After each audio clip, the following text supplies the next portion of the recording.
잠자는 숲속의 공주. 햇살 가득한 남쪽 나라에 왕과 왕비가 살았어요. 두 사람은 다정하고 행복했지만 오랫동안 아이가 없어 쓸쓸했지요.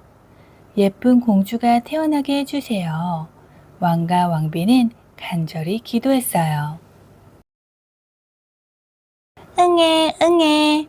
드디어 기다리던 공주가 태어났어요. 왕은 매우 기뻐하며 잔치를 열기로 했어요. 금접시도 준비하고 요정들도 부르시오. 이 나라에는 요정이 모두 8명 있지만 금접시의 개수에 맞춰 7명만 초대했지요. 잔칫날 요정들이 차례차례 도착했어요. 요정들은 축복을 주는 지팡이로 공주의 머리를 쓰다듬으며 말했어요. 공주님은 해처럼 밝게 자랄 거예요. 공주님의 목소리는 달처럼 은은할 거예요. 공주님은 별처럼 빛나는 지혜를 가질 거예요.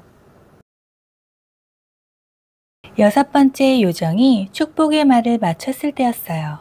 어디선가 성난 목소리가 들려왔어요. 나만 빼놓고 잔치를 열다니. 초대받지 못한 8번째 심술쟁이 요정이 나타난 거예요. 요정은 공주에게 저주의 마법을 걸었지요. 공주는 16살이 되면 물레바늘에 찔려 죽을 것이다. 끔찍한 저주였지만 다행히 7번째 요정의 축복이 남아 있었어요. 물레바늘에 찔려도 공주님은 죽지 않고 잠을 잘 거예요. 100년 후에 왕자가 공주를 구해줄 겁니다.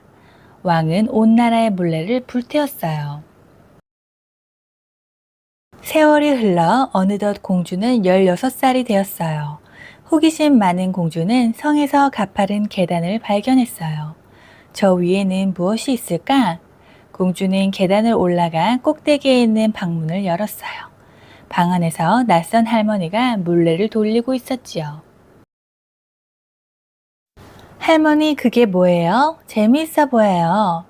헤헤, 내가 가르쳐 줄까? 할머니는 사실 심술쟁이 요정이었어요. 공주는 그만 물레바늘에 찔리고 말았지요. 아야! 공주는 비명을 지르며 쓰러졌어요.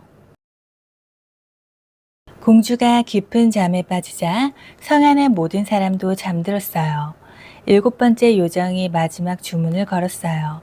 잘 자요. 용감한 왕자의 입맞춤이 공주를 깨울 때까지. 성을 비추던 햇빛은 사라지고 성벽은 가시덤불로 뒤덮였어요. 세월이 흘러 어느덧 100년이 지났어요. 소문을 들은 이웃나라 왕자가 성 앞에 도착했어요. 내가 꼭 공주를 구해내고야 말겠어. 왕자가 말하자 가시덤불은 꽃을 피우고 활짝 기를 냈지요. 성문 앞엔 무시무시한 용이 불을 뿜어대고 있었어요. 이 나쁜 용아, 길을 비켜라. 왕자가 큰 소리로 외치며 방패를 번쩍 들어올리자 불이 거꾸로 용을 삼켜버렸어요. 왕자는 성문을 열고 힘차게 달렸어요. 모두가 골마 떨어진 정원을 지나 꼭대기 방으로 올라가 공주 앞에 다다랐지요. 사랑해요, 공주님. 왕자가 입을 맞추는 순간 공주가 살포시 눈을 떴어요. 100년 만에 눈을 뜬 공주는 환한 미소로 왕자를 맞았어요. 성 안으로 아침 햇살이 쏟아져 들어왔어요. 아함, 잘 잤다. 다른 사람들도 기지개를 켜고 깨어났어요. 왕자는 공주에게 청혼을 했지요. 두 사람은 사람들과 요정의 축복을 받으며 결혼식을 올리고 오래오래 행복했답니다.